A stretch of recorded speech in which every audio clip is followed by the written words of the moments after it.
जय Shri Ram. Adam ewe या मनु शतरूपा।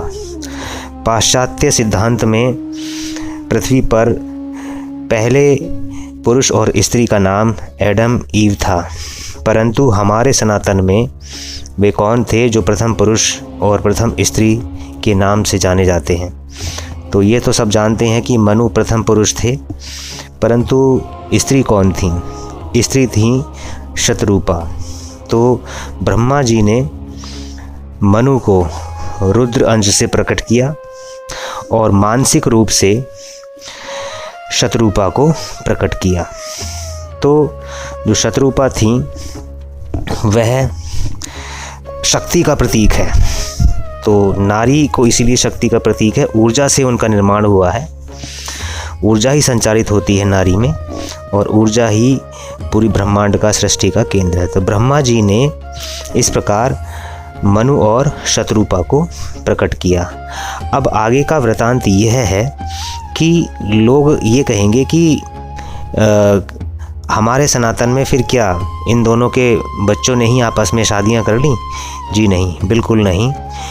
ऐसा पाश्चात्य ही थ्योरी में पाया जाता है कि पहले दो ही थे, उन्हीं के बच्चों ने आपस में शादियां करके और संतानें प्रकट कर ली। ऐसा नहीं था। यहाँ पर हमारे पृथ्वीलोक पर पाताल, धरती और स्वर्ग, ये ऐसे ही कई लोक पाए जाते हैं। प्रत्येक लोक में एक एक प्रजापति होता था।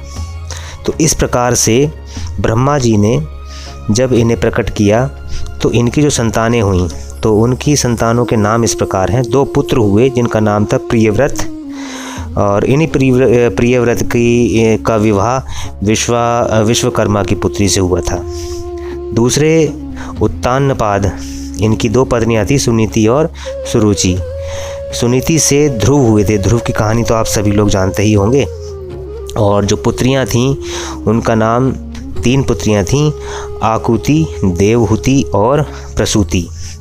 ये प्रसूति जो थीं ये दक्ष के साथ इनका विवाह हुआ और 24 कन्याएं इनकी हुई। माता सती भी उनमें से एक हैं। इसी प्रकार देवहूति के कपिल हुए जिन्होंने सगर के 60,000 पुत्रों को भस्म कर दिया था और जिनके कारण से गंगा अवतरण हुआ था। तो ये हैं हमारी महाकाव्यों की, प्रामाणिक महाकाव्यों की गौरवशाली गाथाएं। इन्हें आप भी सुनिए, अपने बच्चों को भी सुनाइए, वरना ये तो यही कहेंगे कि वेस्टर्न ही सबसे बेस्ट है, पाश्चात्य ही सबसे बेस्ट है। आप हाथ मलते रह जाएंगे, बच्चे हाथ से निकल जाएंगे।